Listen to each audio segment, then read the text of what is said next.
Zulmat asirasi 3-fasl 11-qism. Jaloliddin Madumar akani nima deb yupatishni bilmadi. Oradagi tanglikni Shabnamning tashrifi buzdi. U patnisga terilgan kosalarda olib kirgan mastavaning xushbo'y isi zumda xonani tutdi. U Madumar akaning "Qizim, ertalabdan ovora bo'libsiz-da" degan savoliga "Yo'q-ey, ovora bo'lib nima qilibman? Ozroq suyuq ovqat pishirgandim. Issiq taom biroz bo'lsa-da, yo'l charchog'ingizni olar degandim. Olinglar, osh bo'lsin." Nonushtadan so'ng Xonzoda otasiga yuzlandi. "Ada, biz ishga borishimiz kerak. Siz akalarim bilan oyog'ingizni cho'zib damingizni olib turinglar. Men tushlik vaqti birrov xabar olaman." Madumar aka, Xonzoda, Shabnam va Jaloliddinga kaft ochib, chiroyli duo qildi. Ular xonadan chiqib ketgach, Humoyin otasiga sinchkov nigoh tashladi. "Ada, bu qizingiz qayerda ishlayapti? Aniq xabaringiz bormi?" Yaxshimi, yomonmi, ona baribir ona ekan. Yigitalining kayfiyati pastligini, uning ichini ittirayotganligini eng birinchi bo'lib Karomat opa his qildi. Karim Murodov qizning xonasidan shaxdam qadamlar bilan tark etayotganini, biroq bu xonadonga tashrif buyurib, qudalari, ya'ni o'zlaridan bir og'iz hol-ahvol so'rab ketmagani Karomat opaning yuragiga og'ir botdi. O'zicha izzat nafsiga tegdi. Deya ensasi qotib o'ylandi u. Bu kishimning eshaklari loydan o'tdi-da. Simraygan, kesak bashara qizlarini qilichdek o'g'limga o'tkazib, endi marra meniki deb xayol qilayotgan bo'lsalar kerak. O'zicha qizini xonasiga kirib bir yo'la Yigitalini ham qandaydir gaplar bilan avrab chiqdi. Tavba, bularda qiziq ekan. Kelin degani boshiga harir tashlab salom solmaydimi mundoq? Yo kelin salomni ham o'rniga xizmatkorlarim qiladi deb o'ylayotganmikin? Karomat opa shunday xayollar og'ushida yoniga Yigitalining kelib o'tirganini payqamadi. "Ha, oyi?" so'radi Yigitali. "Tinchlikmi? Nimalarni o'ylayapsiz?" Voy-ey! O'g'lining to'satdan kelib bergan savolidan Karomat opa cho'chib tushdi va yoqasini juftlab ko'ksiga tufladi. Ey, bundoq kelyapman deb yo'talib-po'talib qo'ymaysanmi? Esimni esxonasini chiqarding-ku sen bola. Xayol surib qolganingizni qayerdan bilibman, oyi? Po'ng'illadi Yigitali. Sal narsaga ham cho'chib ketaverasizmi? Menga qara, dedi gap mavzusini burgancha Karomat opa. Qaynotang xonalaringda nima qilib yuribdi? O'sha yoqqa kelib, o'sha yoqdan ketdi o'zicha. Ensasi qotgandek xo'rsindi Yigitali. Qaynotam menga 5 yog'ochdagi tilla do'koni bilan ko'chada turgan mashinani sovg'a qilib ketdi. Voy! Zumda chehrasi yorishdi Karomat opaning. Shunaqa degin? Qandoq yaxshi-ya? Toleging kulganda seni bolam. Qaynotang senga shundoq zo'r narsalarni sovg'a qilsa-yu, seni suvga tushgan bo'lka nondek bo'kib o'tirishingga qara. Bu hali boshlanishi o'g'lim. Ana endi dushmanlarimiz yutug'ingni ko'rib ko'zlari o'yilsin. Bittasi anavi Xonzodami, katta restoran qo'limga tegdi deb jilpang raqsga tushib yotgan. Karomat opa oxirgi so'zlarini bexos gapirishga gapirib qo'yib, tilini tishladi. Biroq endi kech edi. Nima? Darhol sergaklandi Yigitali. Qanaqa restoran haqida gapiryapsiz, oyi? Xonzodaning qo'liga qanaqa restoran tegibdi? Qo'yaver, parvo qilma. Karomat opa ataydan qo'lini hafsalasiz silkidi. Xullas o'sha bema'ni Xonzoda kuni kecha sizlarning to'yingiz bo'lgan Feruza restoranining xo'jayini emish. Nima deb o'ylaysan? Qaysi karomatlar evaziga olgan ekan bu restoranni? Oyi, adashmayapsizmi? Bo'shashib so'radi Yigitali. Xonzoda qanaqasiga u restoran egasi bo'larkan? Bo'lishi mumkin emas. Adashayotganim yo'q. Ensasi qotib bobilladi Karomat opa. Hali quloqdan qolmaganman. Xonzoda shu restoranning xo'jayini deb shaxsan qaynotangning og'zidan eshitdim. U bir do'stiga og'zidan suv kelib, o'sha oypatalakni maqtab turganda. Aytishicha, Xonzoda restoranning avvalgi xo'jayiniga o'z singlisidek gapmish. Juda ishondim-da bu so'zlarga. Yigitalining rangi bo'zdek oqarib ketdi. U xonzodani o'sha bahorda bo'lib o'tgan voqealardan so'ng qaddini bu darajada tiklab olgan deb taxmin ham qilmagandi. Ahvol shu darajaga boribdimi? Demak xonzoda rostdan ham ana bunaqa yo'llarga yurib ketgani rost ekanda. Yigitali ko'nglida Feruza restoraniga yana bir bor borishni va hammasidan boxabar bo'lib kelishni tugib qo'ydi. Menga qara, Parizod kelinimiz rosa uy qizi ekanmi? Yigitalining xayollarini bo'lib savol berdi Karomat opa. Kun kech bo'lyapti, xonasidan bir chiqay ham demasa-ya. Ozroq charchagan oyi, dedi o'rnidan qo'zg'alib Yigitali. Damini olib olsa chiqib qolar. Endi kech bo'ldi. Chiqishi shart emas, dedi Karomat opa. Yigitalining izidan tikilib, yaxshisi o'zing uning yoniga bor. Yigitali onasiga javob qaytarmay tashqariga yo'l oldi. Uning butun vujudi rashq olovida yonardi. Xonzoda kimga tegishli o'zi? Alam bilan o'ylar edi Yigitali. U restoran xo'jayini Xo'ron Rashidovning ma'shuqasimi? Unda anavi xonzodaning atrofida o'ralashib yurgan qorachadan kelgan yigit kim? Otasining javobidan ko'ngli to'lmagan Humoyin oradan 3 kun o'tgach xonzodaning ish joyiga borib, uni nima ishlar ila bandligini o'z ko'zi bilan ko'rib kelishga qaror qilgandi. U singlidan qattiq xavotir olayotgandi. O'g'illariga xonzoda bilan bog'liq voqealarni necha oylar davomida aytishga beti chidamagan Madumar aka va nihoyat uyga qaytish arafasida gapirib berishga majbur bo'lgandi. Yo'qsa ularga qishloqqa qadam bosa olmaslik sababini qandoq tushuntirardi? Bo'lib o'tgan voqeani eshitgan har ikkala o'g'li ham gurillab yonib ketishdi. Eng avvalo umrlari davomida bir bor bo'lsa-da betiga tik boqmagan otalariga bo'lib o'tgan voqeadan vaqtida xabardor qilmaganligi uchun qattiq ranjiganliklarini yashirib o'tirishmadi. Musofir yurtlarda xayollaringni buzib senlarga bu gaplarni qandoq yetkazardim? O'rtada or bor, nomus bor axir. Nima senlar yugurib kelib jinoyatlarni zumda toparmidilaring? Buning uchun xohish va istakning o'zi yetarli bo'larmidi? Men va rahmatli oyingning qishloqda yurgiligi qolmagan vaqtda senlar kelib nima qilib berardilaring? Qo'ylaring o'sha kunlarni. Eslashni ham istamayman.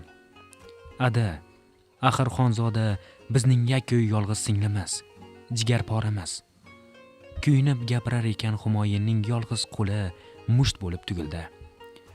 Hali ham shunday. Mag'zun xo'rsindi Madumar aka. Shunday bo'lib qoladi ham. Ana shuning uchun ham qishloqqa qayta olmaymiz. Endi shu yerda qolib, barini boshidan boshlashimiz kerak. Iltimos, har xil gaplarni gapirib singlingni yuragini o'rtamanglar. U shundoq ham Madumar akaning bo'g'ziga achchiq alam tiqildi. Mushtdek boshiga yetarlicha jabr ko'rdi. Xotirjam bo'ling edi, dedi Humoyin qat'iyat bilan. Endi bari boshqacha bo'ladi.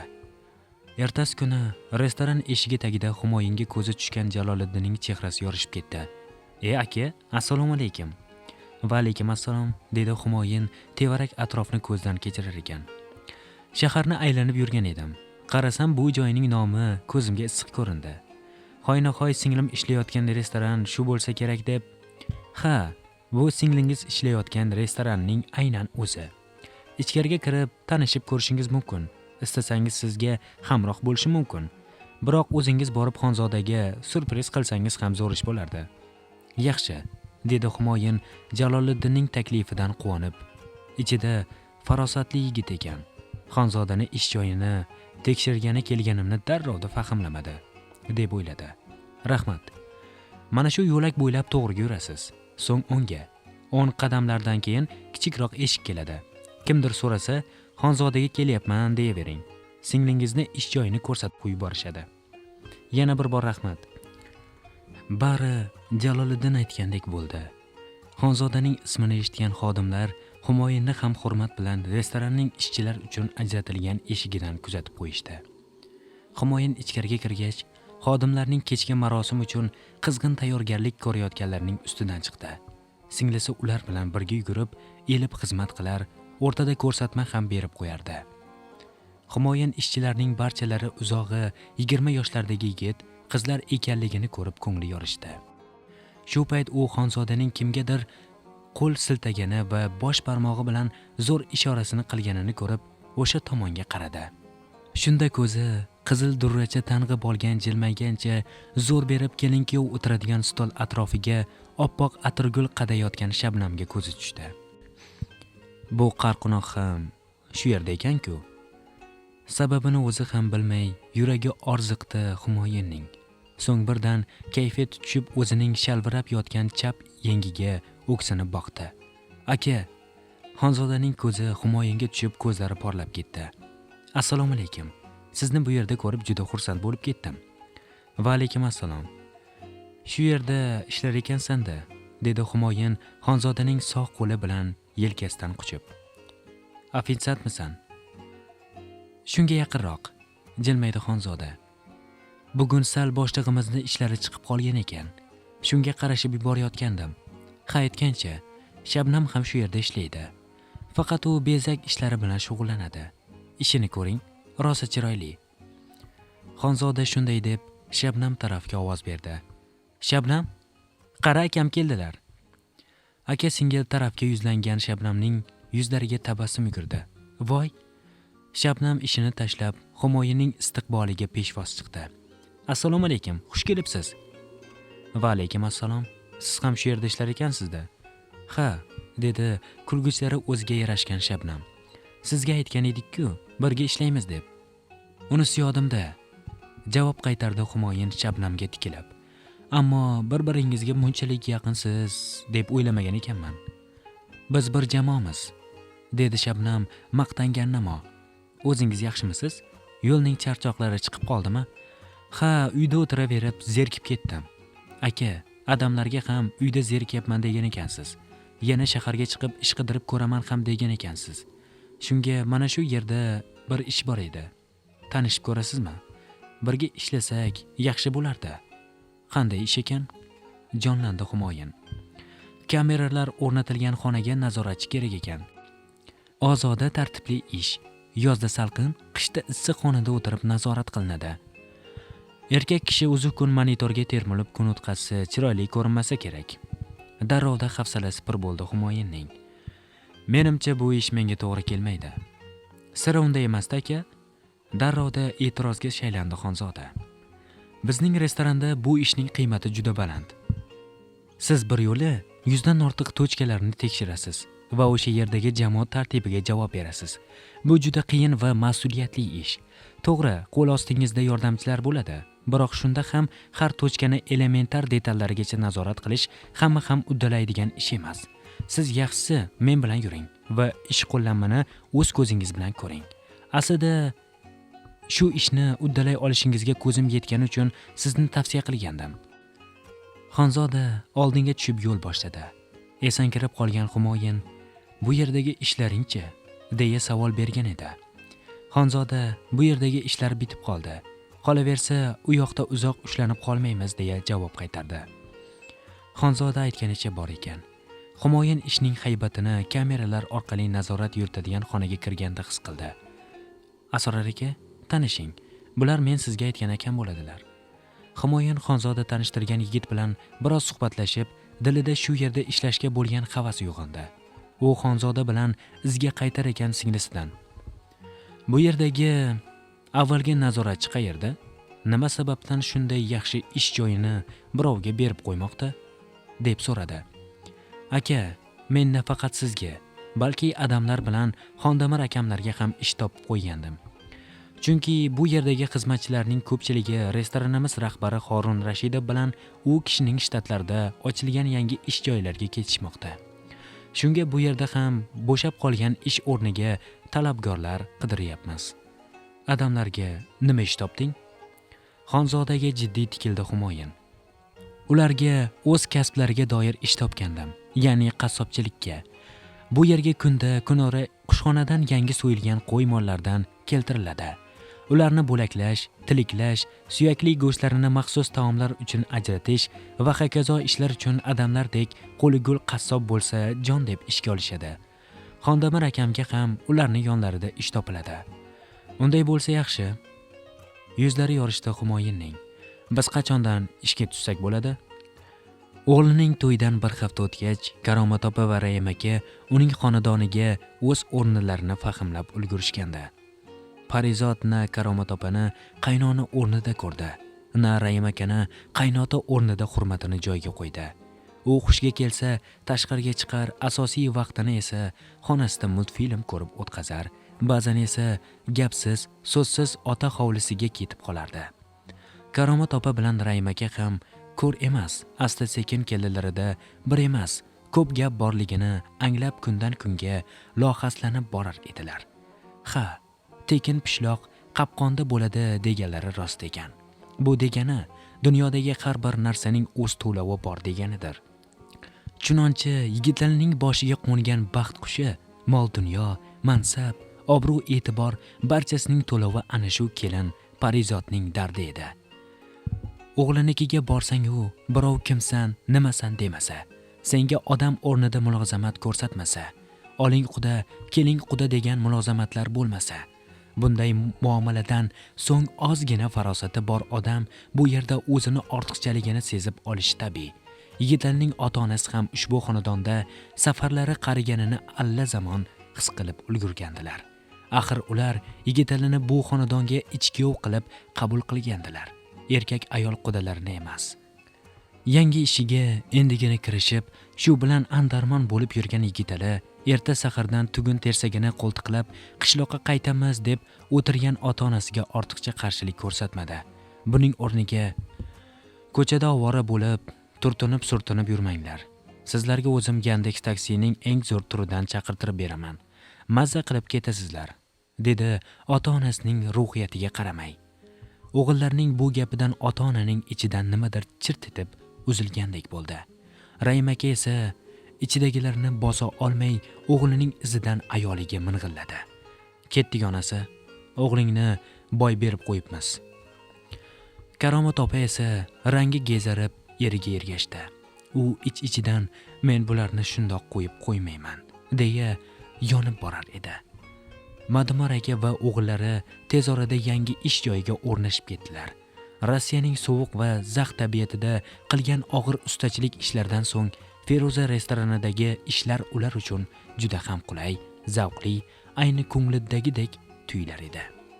Madumar aka qadrdon kasbini obdon sog'ingan ekan, bu yerda bajonidil bajara ketdi va tez kunda xodimlar va rahbariyat orasida og'izga tushib qoldi. U rahbariyatga turli gazak mahsulotlarini ham bozornikidan arzon va muhimi sifatli tayyorlab berishini aytib, ko'p o'tmay o'z qo'llari bilan tayyorlagan qaziq qarta, preslangan go'sht va turli xildagi ruletlarni taqdim etganda, ularni totib ko'rganlar Madumar akaning qobiliyatiga astoydil qoyil qoldilar. Ko'p o'tmay Madumar aka Xondamir va o'ziga biriktirib berilgan bir guruh shogirdlarga bu borada saboq bera boshladi. Ada, dedi otasidan faxrlangancha Xonzoda, bu turishda Xorin aka sizni Amerikaga olib ketib qolmaslari edi. Yaqin orada hech qayerga ketish niyatim yo'q qizim, dedi Madumar aka vazmin royishlik bilan. Avval shahardan bir uy olsak, so'ngra Humoyinning boshini ikki qilsak, bu yoqda Xondamirning ham yoshi yetib qolyapti. Akam uchun uydan muammo yo'q, dedi Xonzoda jilmayib. Hozirga yashab turgan uyingizni asosiy to'lovlari to'lab bo'lingan. Ana shu uyni akamga beramiz. Uylansalar oyma-oy to'lashga maoshlari yetib ham ortib ham qoladi. Biz esa ishxonaning xodimlar xonasida yashab, Xondamir akam uchun uyning harakatini qilamiz. Balki bu safar yanada ko'proq xonali uy olamiz. Endi ko'pchilikmiz-ku ada, topish tutishimiz ham shunga yarasha bo'ladi. Qizim, Xonzodaga mehr bilan boqdi Madumar qassob. Aslida farzandlarim ichida hammadan ko'p menga o'xshaydigani sensan. Bekorga ismingni Xonzoda qo'ymagan ekanman. Erkaklardan qolishmaydigan mardliging bor seni. Umringdan baraka top qizim. Va nihoyat qizg'in tayyorgarlik ishlardan so'ng Xorin Rashidovning shtatlarga uchib ketadigan vaqti aniq bo'ldi. U bilan birga ketadigan asosiy ishchi xodimlar ham chet el safariga taxt bo'lgandilar. Feruza restorani xodimlari ham o'tgan galdagidek kabi bu safar ham xayrlashuv marosimini intiqib kutayotgan edilar. Ular bu safar Xorin Rashidov o'z o'rniga uzil-kesil bir insonni rahbar qilishga tayyorgarlik ko'rayotganidan xabar topgan edilar. Shu sabab xodimlar orasida o'sha insonning kim ekanligini bilishga qiziqish juda kuchaygan edi. Balki u o'tgan safar Xo'ron akaning o'rniga direktorlikka qolgan Husan Davronovdir degan taxminga borishayotgan edi ko'pchilik. Har holda Xo'ron aka Husan akani bekorga o'rniga qoldirmagandilar. Xo'ron aka restoranni sotganmishlar, dedi bir guruh xodimlar. Qiziqsizlar-a? Bilsangizlar, boy bekorga boy bo'lmaydi, dedi boshqalari. Aqli bor odam pul tushib turgan manbani birovga berib qo'yarkanmi? Undan keyinchi, keyingi vaqtlarda Xo'ron akani bir xonim bilan ko'p ko'rishyapti ekan. Balki bu yerda ham bir gap bordir. Hali bu yoqda restoranga talabgorlar orasida Xo'ron akaning singlisi ham, kuyovi ham bor. Mayli, o'sha kun kelaversinchi, bir gap bo'lar. Biz bu yerda mingta taxmin qilganimiz bilan Xo'ron aka kimni mo'ljal qilganlar o'zlari biladilar. Va nihoyat barcha savollarga uzil-kesil javob oladigan o'sha kun keldi. Xo'ron Rashidovning ko'rsatmasi bilan Feruzaning asosiy zalida restoranning barcha xodimlari uchun eng qimmat tarifda to'kin dasturxon hozirlandi. Belgilangan muddat kech soat 18:00 da restoranning barcha xodimlari o'zlariga ajratilgan stol atrofidan joy egalladilar. Biroq davrada hali marosimning eng asosiy qahramoni bo'lmish Xo'ron Rashidov ko'rinmas edi. Xonzoda, deya iltimos qilgan edi bir kun avval Xo'ron Rashidov. Iltimos, ertangi kungi marosimga anavi bizning uyda chet elliklar bilan bo'lgan uchrashuvga milliy libosda tashrif buyurgan eding-ku. Xuddi o'shanday kiyinib kelgan. Tinchlikmi? Hayron bo'ldi Xonzoda. Ilgari sira bunday iltimos qilmas edingiz. Ertaga Feruza bilan turmush qurishimizni xodimlarga e'lon qilmoqchimiz. Sen uning yonida kelin dugona bo'lib tursang degandim. Bilasan, u juda uyatchan qiz. O'zini noqulay his qilmasin, sen uchun esa jamoa o'z oilangdek gap. Xo'p bo'ladi. Yuzlari yashnab ketdi Xonzodaning. Sizlar uchun biram xursandman. Xonzoda kechagi suhbatni o'ylab, qo'lidagi soatga qarar ekan, o'ziga tikilib qarab qolgan Jaloliddinga ko'zi tushdi. U keyingi vaqtlarda ana shu yigit Jaloliddin haqida tez-tez o'ylaydigan bo'lib qolganligi o'zi ham ich-ichidan tan olib yurardi.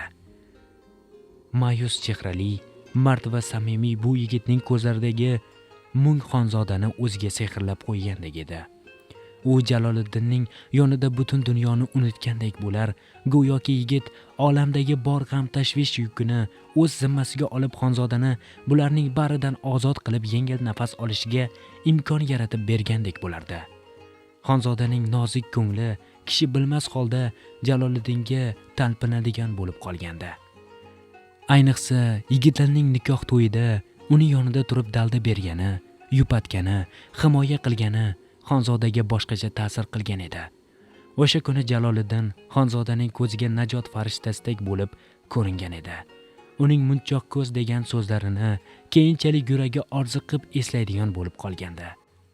Jaloliddin Xonzodaning go'yoki yigitali kuydirib kul qilgan ko'ngliga qo'yilgan huzurbaxsh malham edi. Xonzoda uning marhuma ayoliga bo'lgan sadoqatiga guvoh bo'lib, Jaloliddinga nisbatan yanada hurmati oshgan edi.